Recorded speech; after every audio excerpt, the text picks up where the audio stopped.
Hola a todos, hi everyone, yo soy Carla Rodríguez y este es Metafit Metamind Podcast, el lugar donde normalizamos conversaciones sobre la salud física y mental, the place where we normalize the conversation about both physical and mental health.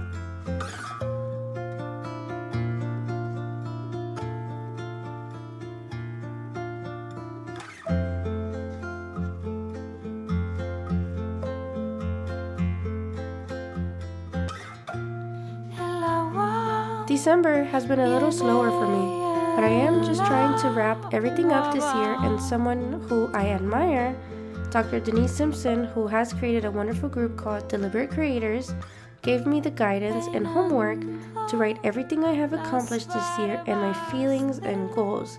So that's been really helpful. If you want to know more about that group, go to www.drdenisesimpson.com/DCC and find out more about the program. By the way, this is not a sponsored ad or anything. I just really love what she is doing and the way she approaches our self-improvement. So I really think she's a great leadership coach and mentor and coach overall. This week, I'm actually flying to Louisville, Kentucky for a work holiday celebration. So I'm really excited about that. Most likely, when you do listen to this episode, I will already be in Kentucky. But if you have any suggestions of places I can visit, please shoot me a message on Instagram or Facebook. I honestly just want to discover cool little places or awesome nature walks, just of new places that I go to. I have not forgotten about the giveaway I am planning to do, but I think I'm going to do that in the beginning of the year after all the holiday festivities have passed, so you can feel like another gift is still coming your way. And honestly, to be honest, I've just been really busy that I haven't really been able to organize it. I already know how I want to do it, but I think it's just better to do it in the beginning of the year. Don't forget that Women Entrepreneurs Volume 1 is on Kindle or on my website, as I've been mentioning before. So go check it out if you still haven't gotten the book. And if you have already, then I am really grateful to you for purchasing the book and supporting us in that way.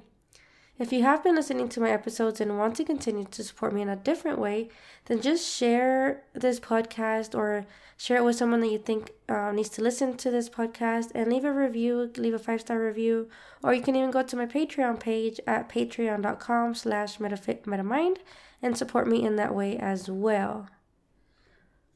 It's time for the shout out for this week.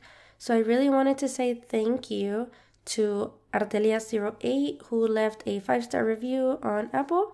She said, "Love the realness, such a great podcast and very honest too." I'm really grateful that she said that. To be honest, it's been something that I've been nervous about, that I hope that I've been able to deliver myself and my messages to you as genuine as who I am as a person, because, you know, I love helping people, and sharing the message is just one way that I'm starting to do that. So again, Ardelia08, whoever you are, thank you so much. Everybody else, if you want to get a shout out, just leave a review.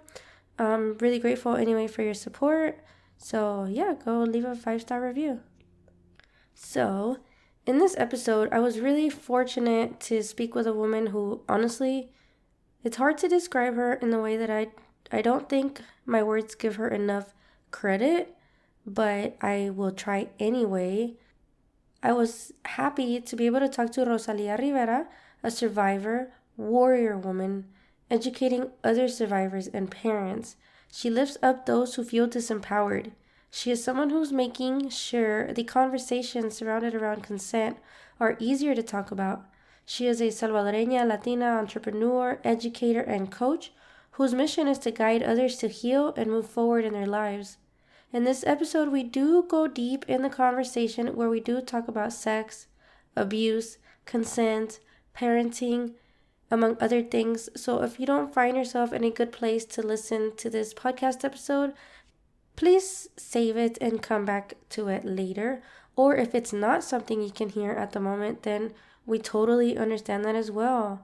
This conversation was a little difficult for me to talk about, to be honest, but I'm really proud to have attained more knowledge from her and more insights. And if you do choose to listen to this episode and Just thank you so much. And any thoughts about any of the topics that we talk about, please don't hesitate to message me. Or if it's something about consent or questions regarding that, definitely reach out to her. I am going to be linking all this information in the show notes for you to come back later. So without further ado, here is Rosalia. All right, today I have Rosalia with me here at Metafit Metamind podcast. Rosalia, thank you so much for joining me in this conversation to normalize all the other conversations that are never talked about regarding mental and physical health. So thank you so much. And thank you for having me. I'm excited to be here and talk about all of these topics. Yeah, and I know you already have a podcast and you talk about an interesting topic about consent and I don't even that's actually what you call it, about consent, which I find it really interesting because that's actually also a topic that isn't very much talked about, or for some reason not regarded as a topic to talk about. Mm-hmm. Yeah, it's true. It's something that gets talked about only after something happens, after an incident happens, but we don't talk about it as a preventative, to educate ourselves and educate our, or next generation about it. So yeah, I'm excited to open up these conversations and make it the norm. Good. So the way I start this is to kind of explain what Metafit Metamind is, and the way I started was through a failed business where for some reason my mind was not going to give up, and in my mind meta was just my word. It was the key word, and in Spanish meta means goal, and so it's meta fit, and that not only means physically, if you're, well, yes, if you're trying to, going through a fitness journey, if you're on a journey to lose, I don't know, 30 pounds, whatever the goal is, or to be fit somehow mentally, wherever you feel the best, that you've improved on yourself. And then on the second part, meta mind, is to better our mindset, our mental wellness overall. So like I said, I really appreciate you being here. And the first question I had for you was, who is Rosalia? I love how you've titled it. First of all, I just want to say that because it does encompass all of that. In terms of who is Rosalia, Rosalia is a mother, a lover, a daughter, a sister, a feminist warrior. Rosalia is Latina, an immigrant, a Salvadoreña, a survivor, a champion of the disempowered, a compassionate educator. Rosalia is a guide, a supporter of freedom and truth. And Rosalia is fiercely guided by her own inner compass. Wow, you have that very well wrapped up. How long has that taken you actually to get to this point to understand who Rosalia really is? It's been really my whole life. I've had a very interesting journey to get to where I am now. Really getting lost a lot, really. And when I say that, I'm guided by my inner compass, I think that getting lost in different journeys and different almost adventures in life are really what help you get to that path, right? Because sometimes if we think we have to follow this one path that is being, everybody is telling you you should go in this direction, but your heart is saying, no, I need to follow my inner voice. And it keeps pointing you in all of these really interesting directions. And I think that the winding roads of my life have helped me collect all of these things to realize that, there was a point where I didn't want to be an immigrant, and I had kind of wanted to assimilate and just, ignore that part of me. But through so many experiences and through those journeys of self-discovery, I've come to embrace that aspect. I've come to embrace the way that I am a daughter to my mother and the way that I am a sister to my siblings. I've come to embrace the fact that I am a survivor, and although it doesn't define me, it's definitely part of my journey. I've come to realize that through that, I want to help others who were disempowered or are disempowered, because I've discovered my own path of healing. And as a compassionate educator, I want to now be able to teach others how to do that, right? So all of these things have been through discovering, that journey of self-discovery. I'm 41 now, and they say, like, when you become 40, you kind of have an awakening, and that truly did happen for me last year, and coming full circle to a year later now, and realizing that, I feel like I finally am aligned with my mission and my calling and my happiness bliss, I like to call it, because I feel like I'm in that place where everything is where it should be, and I have that sense of peace that continues to guide me. Oh wow, I love where you're at, and I hope I can eventually one day at 40 also have that enlightening moment. And that leads me into, and I didn't say this before, my mom's also from El Salvador, so yay. I love that. But it leads me to my question. What this is about you, and you've wrapped all of these things up about you being a sister, being the daughter to your mother. You didn't want to be an immigrant. So what is your story, and how did you get to where you're at now? What's that one chapter possibly that has defined you? Yeah.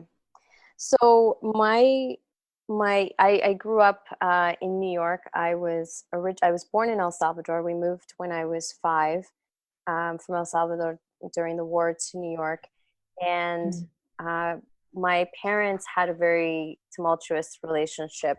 They ended up getting divorced when I was 11, and I went off and lived with my mother. And I was going through a period of, when you become an adolescent, you're starting to try to, individuate. You want to become your own person, and you're trying to figure it all out. And you go through all of those phases of almost kind of rebellion too, right? Because my mother was also very strict. So she was, she grew up in El Salvador, which is, in a Catholic home and very strict. And so that's the way she was raising us. She had a lot of fear too about the American culture and it being like too liberal. And Yes. so through my teenage years, I was really rebellious. And I remember, my sister is 7 years older than me. My brother is 6 years older than me. And I remember when I was about 17, I think it was 16, 17 years old, that my sister had come out and told us that she had been abused as a child. She'd been sexually abused Oh. for years. And I remember not knowing what to do with that information. Really was just a big shock. But it was at the same time kind of not surprising, because the person who who had been doing that was someone that, of course, I knew, and we were not like, it wasn't a shock to me. But at the same time, and my mom also didn't really know what to do, because she wasn't really equipped with the tools of, should you go to the police, or should you, go find counseling?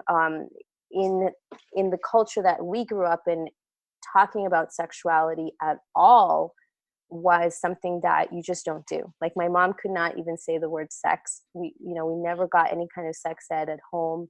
It was always about abstinence. It was very fear-based. And so when this came out with my sister, she really just wasn't sure what to do. And not that she wanted to necessarily like dismiss it. She didn't. We definitely believed Mm-hmm. her, and she was there for her, but she just wasn't sure what to do with it. So there wasn't really any counseling. There wasn't anything that was done to really help her. And as I watched the years following that disclosure, I realized the effects that the abuse had had on her, previous to when she told us about it, and also, of course, after she had disclosed it. And it was really, I think, the pivotal moment for me to realize that this is something that can alter someone's life on a really dramatic level, on a really deep, impactful level.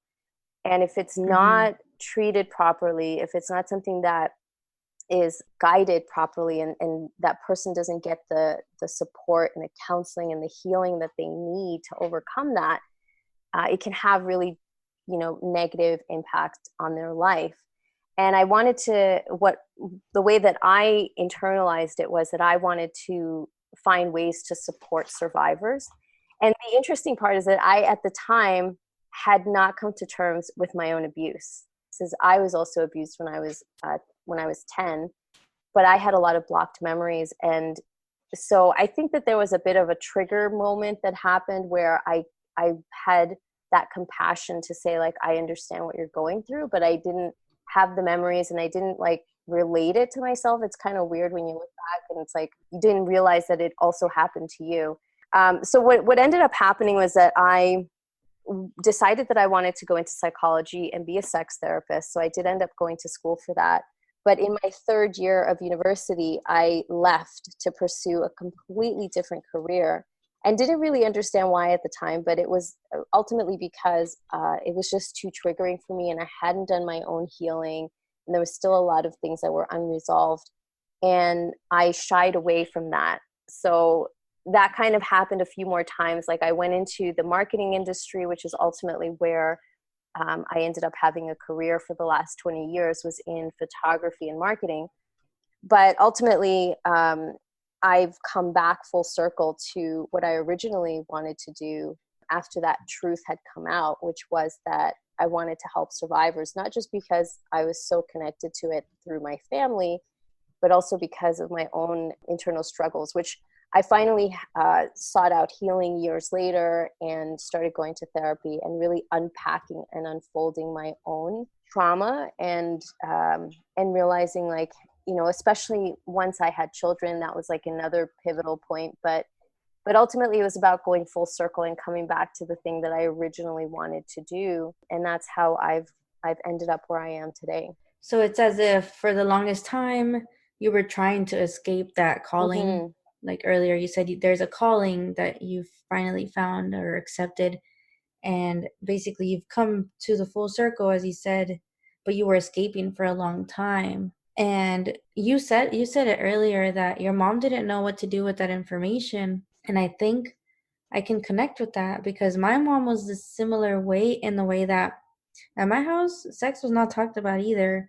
My mom would explain to me that my body was a treasure, and that's all she would say. And she wouldn't explain more than that. There was like that protective barrier of where she's from, also being from El Salvador, and her being from the 50s. She also moved here during the time of one of the, right after the war, I believe. And so I totally understand that, where we don't really know what to do with information. So when something happens, you kind of start to ignore it or run away from it because you don't know what to do with that information. Mm-hmm. Exactly.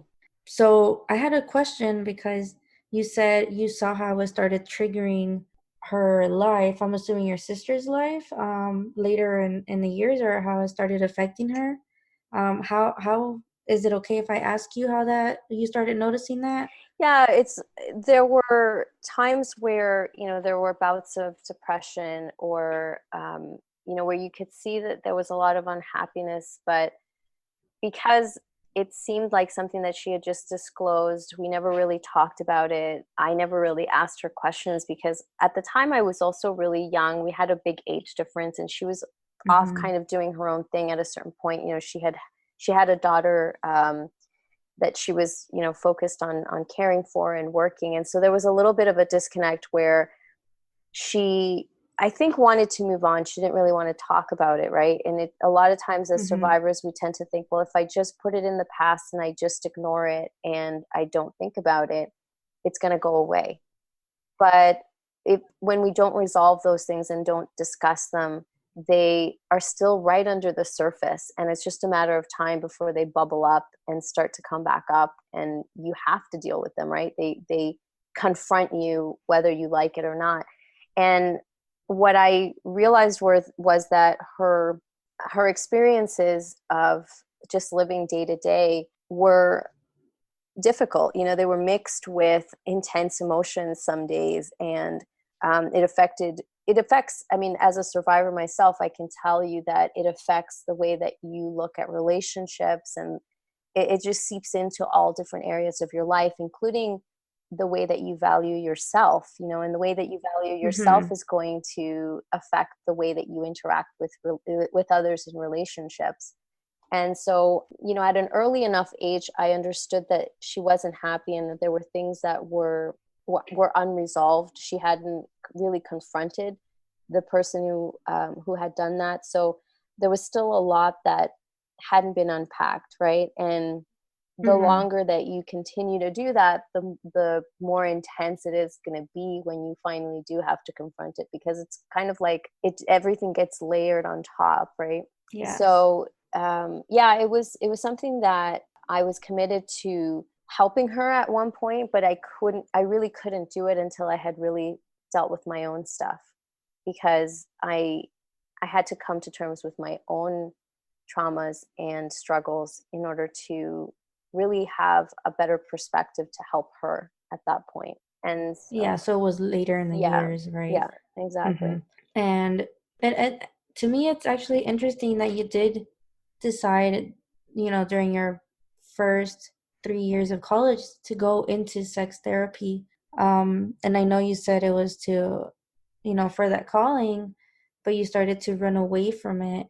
How are you going to approach, I mean, I don't know if this is a good question for you. How are you going to approach sex therapy how are you going to help somebody with that is my question. Hmm. Yeah, so I mean, that was I think why I realized I needed to take a break and pull away from it, because I needed to heal first. And I think I came to that realization, whether it was conscious or unconscious, I'm not sure. But I think Mm-hmm. that you tend to know, it's like, you know, someone with an illness cannot heal someone else until they've been healed, right? I believe in that saying where, you know, hurt people, but you can also say that healed people heal people, right? And so Yes. I quickly came to terms with the fact that I needed to heal a lot of things within myself. And what I also realized is that there was a lot of trauma that was generational, because later in life I found out also that my mother is a survivor, and she had never disclosed it until I think she was in her late 70s. So, you know, it Mm. was generational. And when I started putting all of those pieces of the puzzle together, and I started doing my own healing, and I started really, because I've always had, and I think this was part of my own struggle in healing, was that I have always considered myself to be a very sexual person. And I, Okay. you know, growing up in a home which is very sex negative, and to have desire as a woman was like considered sinful, right? Like you're raised with this idea that if you are a woman with any kind of sexual desire, then you're going to be Mm-hmm. put into the camp of, you know, negative labels, right? Like, I'm trying to think of a different word to Yeah. say it, but essentially you get labeled in a negative way, versus if you are this, you know, pure sort of virginal kind of wholesome woman, then you're put into a different, you know, category with different labels. And so I, Mm-hmm.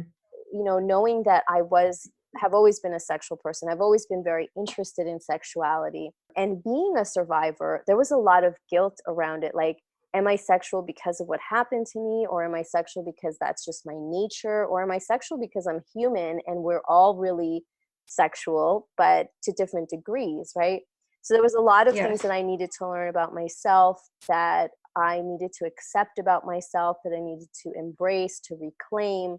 And in the process of learning about the history with my mom and understanding her perspective, instead of blaming her for, like, oh, she should have been more open, or she should have been more educated about certain things, I came to have compassion about her journey, and about the way that you know, she was doing the best that she could with her own experiences and her own traumas. And how ultimately, what this is one of the pieces which really drives my mission now, is that because she was a survivor, her immediate default was to overprotect. because she obviously didn't want the same things to happen to us that happened to her.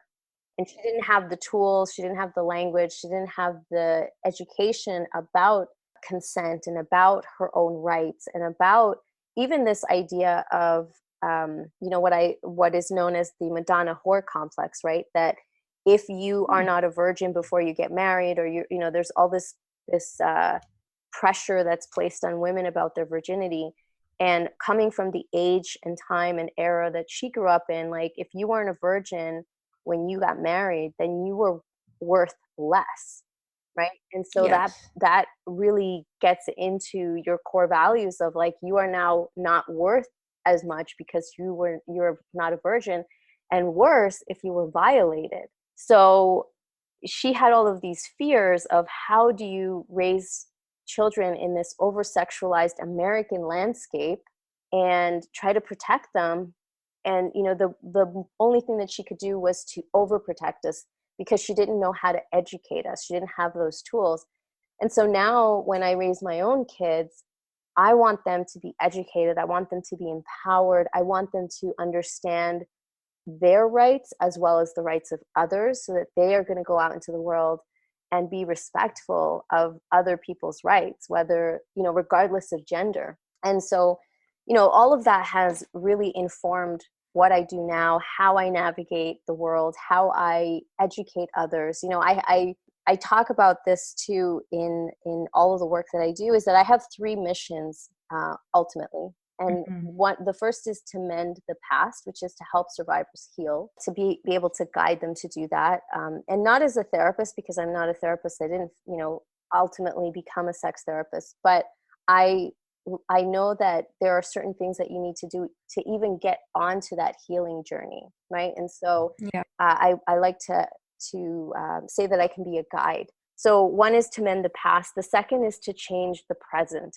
And that is really to help us change the collective way that we think, the culture, in the way that we express ourselves, the way that we respect others, the way that we, stop slut shaming women for their sexuality, to educate ourselves, to empower ourselves, to reclaim that which ultimately was not even ever taken, to get rid of this idea that if a woman is abused or raped or violated, that now she's broken or she's stained or she's, somehow less than, right? To get rid of that idea. So that is, talking about cultural shifts. And then the third piece is to educate the future. So that is then about educating our children, educating even the adults that interact with those children about their rights and about how to step into the world in an empowered way that is respectful of others, that acknowledges everybody's innate rights to interact in the world autonomously. And so those are the 3 missions: is to mend the past, change the present, and educate the future. Wow. Yeah. And then with mending the past, that's where you have to question, and the way you've grown up, and you've had to heal yourself from the past, is you had to learn to value yourself over time, because as you said, from generational beliefs, when somebody is not a virgin, or you've done something against our family's religious beliefs or whatever it is, we're already devalued. Yeah. So how did you start to, I know you went through healing and therapy and things like that. How did you start to learn to value yourself after that? Yeah, I think it was a series of events. When I was 17, I mean, besides the abuse when I was 10, when I was 17, I ended up Mhm. being date raped. And I believed that, I'm so sorry. no, well, looking back on it now, I mean, obviously it's a terrible thing, because nobody should ever have to go through that. What was really worse than the actual event and situation that happened was the way that I thought about myself after, the way that I felt that I was responsible, right? And that comes through because of all the things that we are indoctrinated with, right? Like, we're taught, well, if you didn't wear a short skirt, or if you weren't wearing red lipstick, or if you didn't drink too much, or if you weren't in a dark car with somebody, then, you added to that responsibility. Somehow you are to blame, right? And so I had a lot of, all of that going on in my mind. I should have listened to my mom. I didn't do this. I should have done that. I must have asked for it. So I had all of this stuff, and I didn't tell anybody at the time. So for years, I never told anyone. But I lived with this feeling of stigma that, I had asked for it. I deserved it. Now I'm no longer this, pure virginal person that, I'm going to disappoint my mom. I'm going to disappoint people. I can't, tell anybody. So there was a lot of shame for a really long time.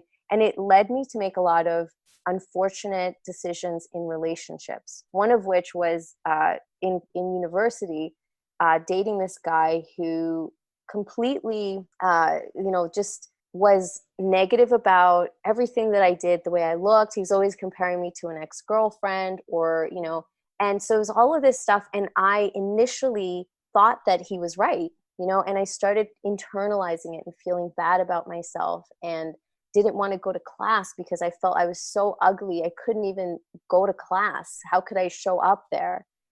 And so I started getting depressed, and I, being that I was a psych major, I decided to go and seek out the, psychologist on campus and talk to them about this. And I said, this is what's going on. This is how I feel. This is what I am going through. And they said, well, you realize that this person is not good for you, and you shouldn't, you should be questioning why you're with them. And anytime that I've ever had moments where I feel like something negative is going on inside me, I look towards finding either therapy or someone that I can speak to, I'm a verbal processor. So I need to talk it out, and I need to get ideas out in words. And every time that I've gone to a therapist, they've helped me to see something in a different perspective that helps me actually kind of realign with that inner voice inside. And I think that every time that I've done that I've kept going inside to look for the answers, and have had the help of someone to guide me to do that.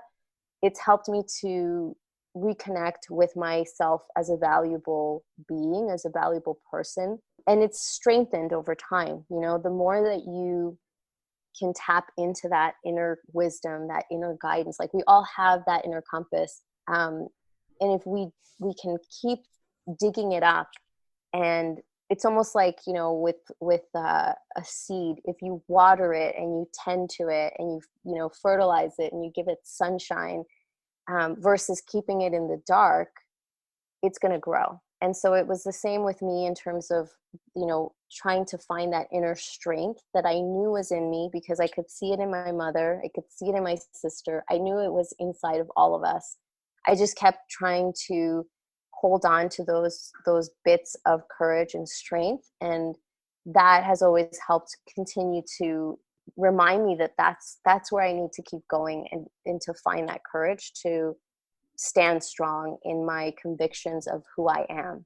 So I think ultimately it's just always been to go back to that inner voice for guidance. And it's good that you've always found at least somebody to at least remind you and get you realigned, and you have an inner compass. So to realign your inner compass to, push forward and, keep that strength going and keep going forward, and, just getting stronger and stronger. And now, like you said, educating people, that's the big part of it. And I love what you're doing, is that you're educating others from your journey and your healing process. Thank you. Yeah, it's been an amazing experience of, there's of course challenges that I think are what help us become, they define our character, right? So not that I wish anyone to have to go through any kind of those kinds of experiences, but if you do, don't look at it as all negative, because that is part of what helps you develop your resiliency. And being resilient is one of the biggest characteristics to being able to succeed and have a happier, more fulfilling life. Yeah. And as you said, you're a survivor. You're not a victim. Yes, of course, that's part of your story, but that's not who defines you. Yeah, and I would even go as far as to say that I'm now thriving, and that's always Yes. the goal for me, is to help those who feel like they're just surviving to become a thriver, to actually start to flourish and really grow their own wings. And I know you also use this as an education manner as well for your kids. How has that journey been as a learning process for you?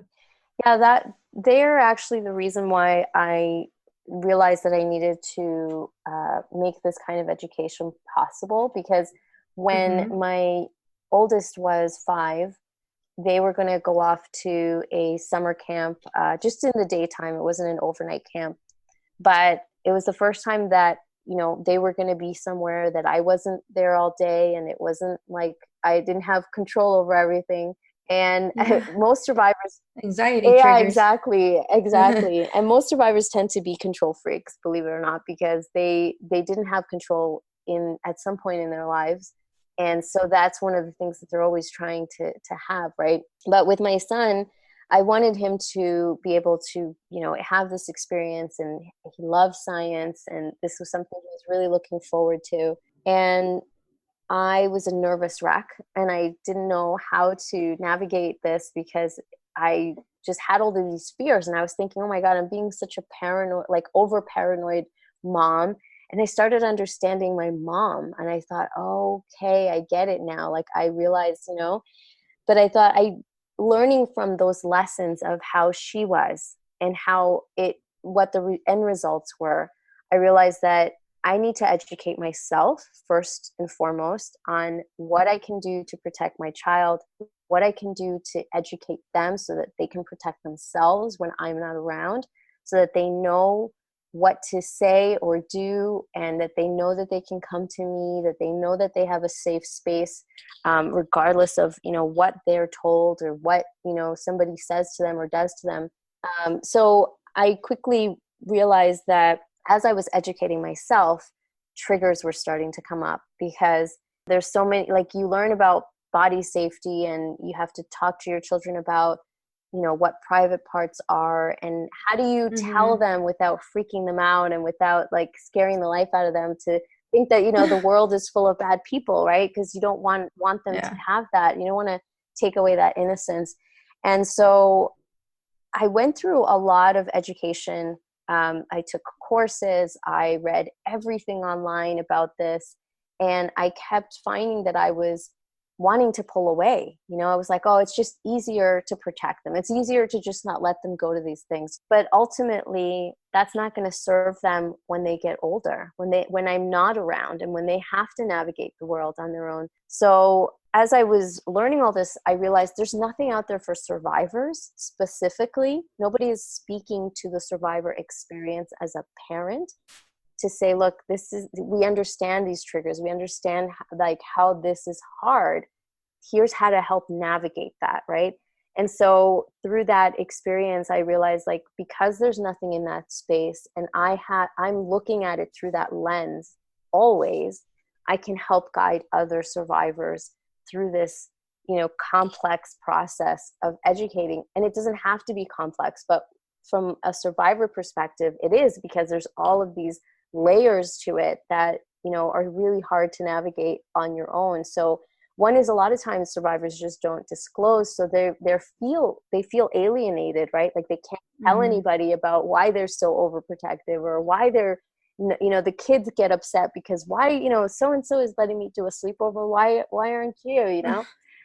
So this was really what was at the heart of why I created Consent Parenting and started the podcast, and why I'm so passionate about helping survivors, who are particularly parents, navigate these conversations with their kids, how to navigate the information that they're processing and learning about, so that they can do it in a way that's not as triggering, where they feel supported, where they can move through this information confidently, and that's something that's really scary to do on your own, and to do it consistently, because ultimately at the end of the day, it has to be these consistent conversations, because otherwise kids, will forget something that you taught them last year. And if it's not updated to the developmental stage that they're at, it's not going to really empower them. So all of that was, what has led me to how I'm navigating that with my kids, and they're empowered now, which is like the most exciting,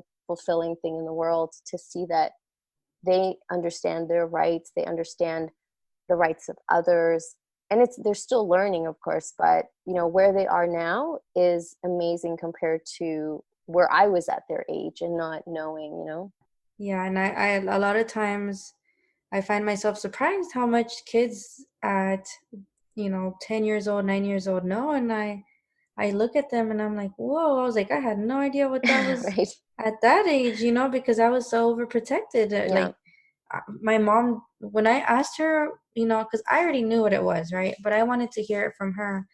When I asked her, what is sex? She literally said, she gasped. She's like, and she's like, how do I answer this? And she literally said it. She said it in Spanish, but she was so taken aback because she could not believe that her daughter, her youngest daughter and the only daughter she had here in the US, she had another older daughter, but she was so surprised. She was not ready at all. And the only reason I knew was because the kids in school, because most of the other kids knew, what it was, and I just had to learn it from outside sources, but I wanted to hear it from her. And so it's good. And I think also what you're doing also helps, even if it's like even parents that are not survivors. I think it's also giving us knowledge. I'm a step parent, so it gives us knowledge on how to approach some of these conversations as well, because even us, we also tend to kind of be a little bit like, oh, they're still babies, or we don't really know how to approach these conversations about consent and about empowering them. So the fact that your kids already know that and have that knowledge, like you said, they're empowered already. Yeah, and it's that's the thing too. You're right. It can be for anyone, and I certainly make this available for everyone. But it's part of it is most people, whether they're survivors or not, were just not given this information or educated about this in their households growing up. So of course it feels awkward and sometimes uncomfortable, and they just don't know where to start or when to start, right? A lot of times that's the conversation, like, when do I talk to them about sex and how do I talk to them about it? And the thing is, today, kids have access to the internet, and they're going to come across this kind of information, whether it's because they accidentally Googled, and spelled like one letter off, instead of, it took them to, and so suddenly like they're seeing stuff that they don't understand, or that they heard about it, like you said, in school, somebody was talking about it. And if they can't come to you to be the reliable source to answer questions, they're gonna get it from somewhere else. And usually those are places that are going to give them miseducation, misinformation, misguided, and again, particularly because of how accessible pornography is nowadays, they're going to get very unrealistic ideas of what sex and sexuality, are. And typically they're not consensual representations of sexuality either. So there's a lot that, I encourage parents to look into as soon as possible, because they think, oh, I just have to wait until my kid's a teenager. Well, it's way too late by that point, so at that point they already know. And it can be age appropriate. You can talk to your kids about age appropriate in an age appropriate way that doesn't, take away their innocence. I know a lot of parents are worried about, over sexualizing them. It doesn't have to be. And a lot of times it's our own perceptions of what sex is that we overlay onto them. But if we talk to our kids about it in a very matter-of-fact way, then it takes away that sort of taboo-ness and that charge that we have about sex, so that they understand it as a very normal process that is for adults, consensual adults with consensual adults. And I always add that in whenever I'm talking about it with kids, that it's something that is natural, that as humans, as mammals, and with sex ed at home, like we started with talking about with animals and mating, and originally it was about pollination and how fertilization happens, and it builds from there, so that it has always become a very normal conversation. There's nothing negative about it, but it's always through the lens of it being consensual, and it's something that grown-ups do, so yeah, it's just it's just about yeah. normalizing these conversations and getting the taboo subjects away, not making them so taboo, and just say like this is normal. There's levels, there's different ages, of course, and like you said, you don't have to take away the innocence, which that's the awesome part. And I feel like recently I've seen that there's so many books and ways and knowledge on how to approach these conversations. Hmm. So I love it, and I love that you're normalizing this. And I've been listening to you and kind of educating myself on how to approach some of these conversations, and ways to not, and just kind of you now I'm like just being more informed, Hmm. and I'm all about informed information, informed consent. You choose your path, you choose how you're going to live your life, you choose what you want to do with your body. Hmm.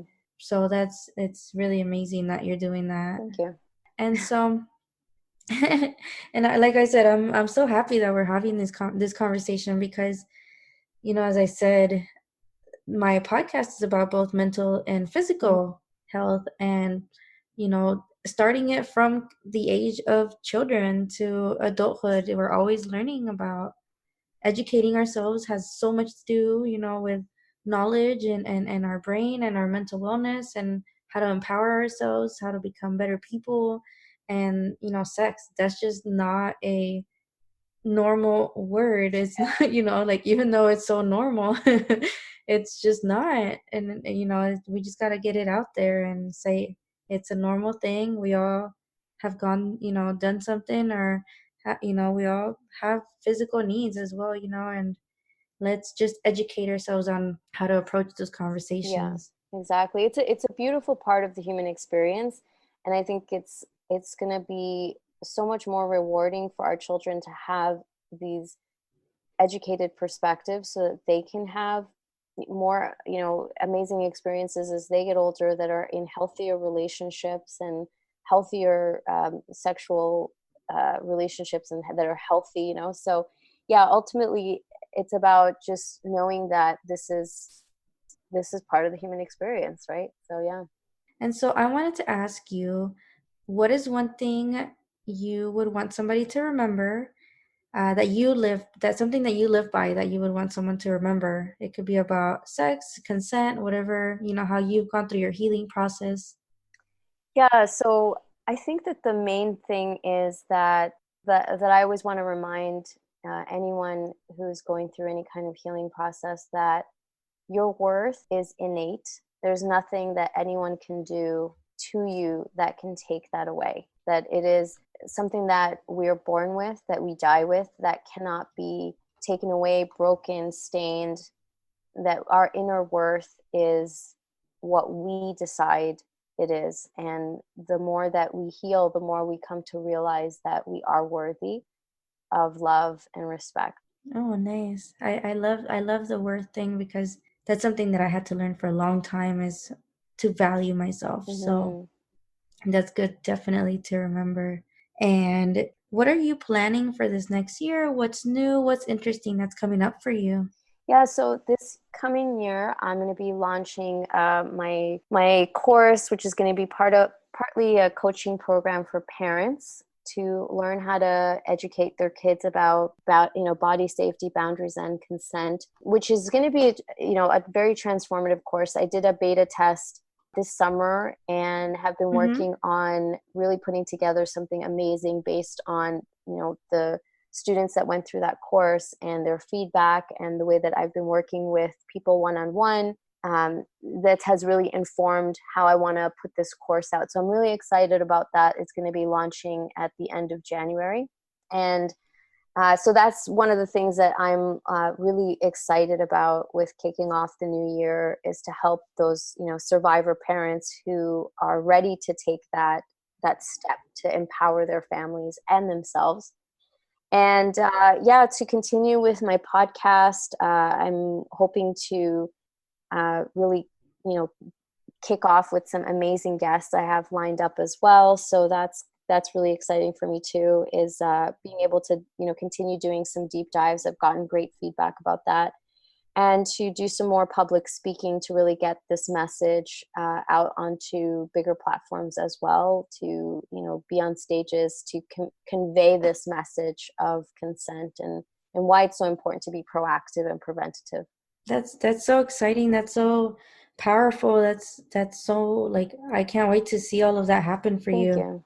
Yeah.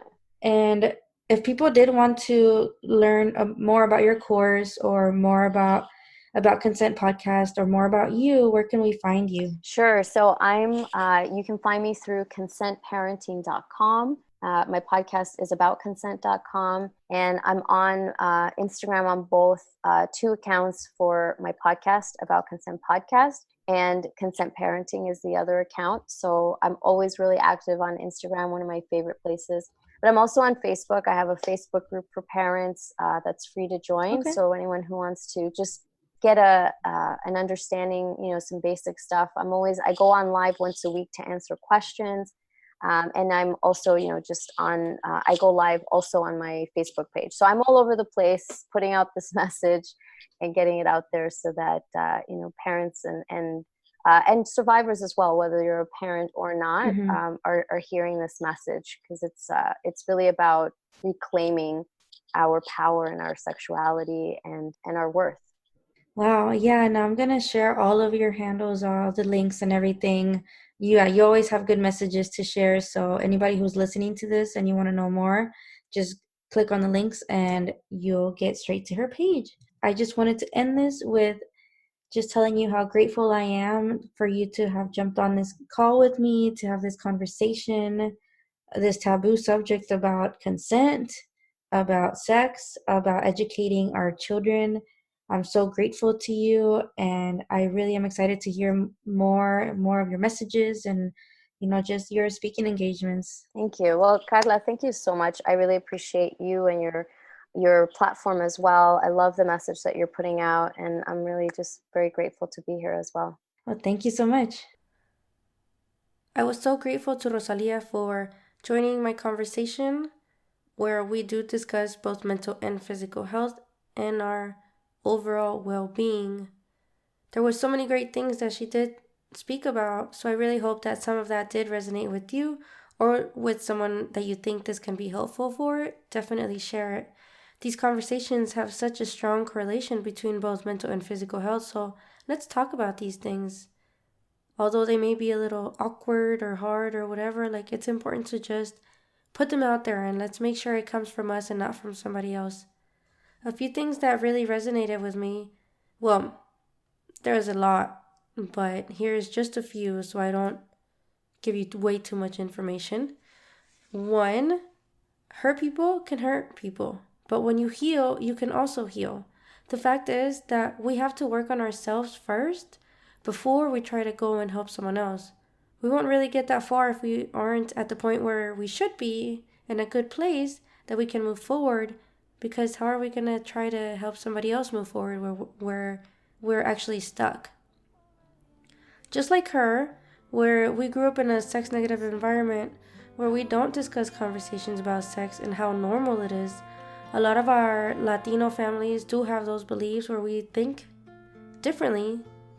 And if we, like, for example, me as a daughter, think differently than my mom, if we think the opposite of what they believe, then we start to be put in a different value system. We start to be considered rebels or whatever. Just remember that even if you think different than your family believes, your value is really something that you give yourself, not what someone else determines for you. And this goes both for men and women. So of course it's more prominent in women, but it's not just one-sided. Men just don't talk about it as much, and I think we should start to accept that and start to listen to men as well. Finally, we don't all have to educate our kids the same way about consent, but as long as the education comes from us, from you, the parent, the step-parent, where we can empower our kids regarding consent, that is even more power to them, and that's even power to you, because you know that you looked into the tools and you had the ability to be able to educate them about consent. Remember, if you are interested in Rosalia's consent coaching program or anything that she's got going on, please go to her website that I have included in the show notes.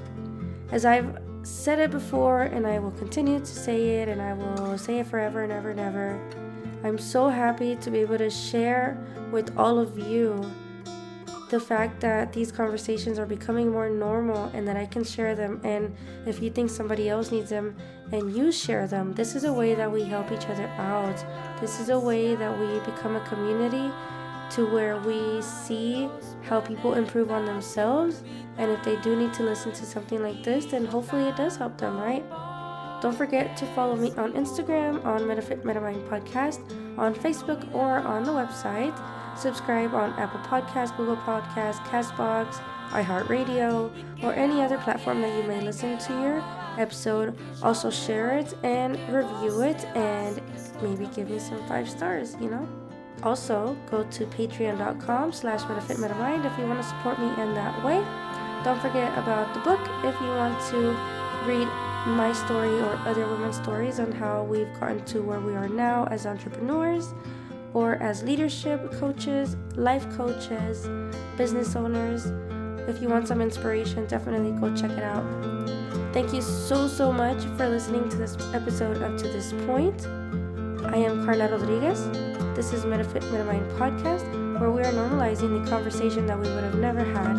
Remember, raise your voice, share your story, or in Spanish, alza tu voz, comparte tu historia. Until next time.